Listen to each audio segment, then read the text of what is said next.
had met with some Baloch leaders 4 to 5 years ago, and we had also on the same trip met with some leaders from what used to be called the Northern Alliance in Afghanistan. And after meeting with the Baloch leaders about the oppression of Baloch people in Pakistan, I asked actually General Dustin and a couple of other leaders, Masood and a few other leaders, I said, what do you think would happen in Pakistan's leadership if some of us started pushing for Baloch independence in Pakistan?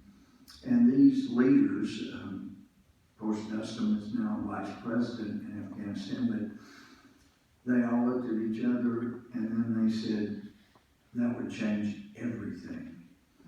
The arrogance and the hostility of Pakistan to both America and the Baloch people would change dramatically if America just showed interest in trying to help the Baloch people. That would change a great deal of things in that area of the world. It would make Afghanistan more peaceful if Pakistan were not helping the Taliban and stir that up. So I did an article, and Dana Rohrabacher was courageous and willing to sign on to me, but one line I put in there said, perhaps we should even consider support for Balochistan carved out of Pakistan to diminish radical power there also. That one sentence, it was about Afghanistan and the problem, but I added that sentence about Pakistan and Baloch. And an editorial was printed in the most widely distributed paper in Pakistan, and in their editorial it said, in another interesting development, Louie Gohmert, a U.S. Republican representative, proposed that in order to beat the Taliban, the U.S. should carve out a new friendly state of Balochistan from within Pakistan to stabilize Afghanistan's western border. Even if Mr. Gohmert does not necessarily speak for Washington, it's logical to assume that he made this observation after picking up the buzz in American political circles. The U.S. wants a consulate in Quetta, but so far Pakistan has resisted this request. The geostrategic location of Balochistan and its potential in minerals, gas, and oil is something that interests the world's superpower. The Baloch resistance movement is one of the few, if not the only one, that has not been declared a terrorist movement by the United States.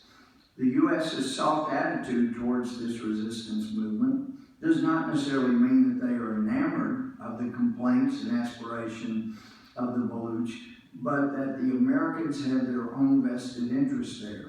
They may now want to snip away at the roots of the Pakistan military's dual policy in the war on terror by a flanking move in Balochistan. Before this loud thinking is embraced as policy in Washington, for our own territorial integrity, we should do away with our double game in the war on terror and politically settle Balochistan's issues by helping the Afghan Taliban and other jihadi groups. We've only weakened our own country. It's time that the military realizes this folly. Indiscriminate killing of the Baloch by the military and its intelligence agencies cannot and must not be tolerated. The political leadership must talk to the Baloch resistance. Only through negotiations and a dialogue can the Balochistan issue be settled peacefully. I was amazed. One sentence in one article could get that kind of response in Islamabad. And so I wonder, what kind of response would we get if we actually take a firm stand? Not one sentence, but an actual stand in support of our friends, the Baloch people. And of course, we're reading this week, Iran has concerns about the Baloch activity in Pakistan, because if the Baloch were to have their own territory in Pakistan, Iran's worried, then that means they would be next. I think it's a great problem for Iran to have.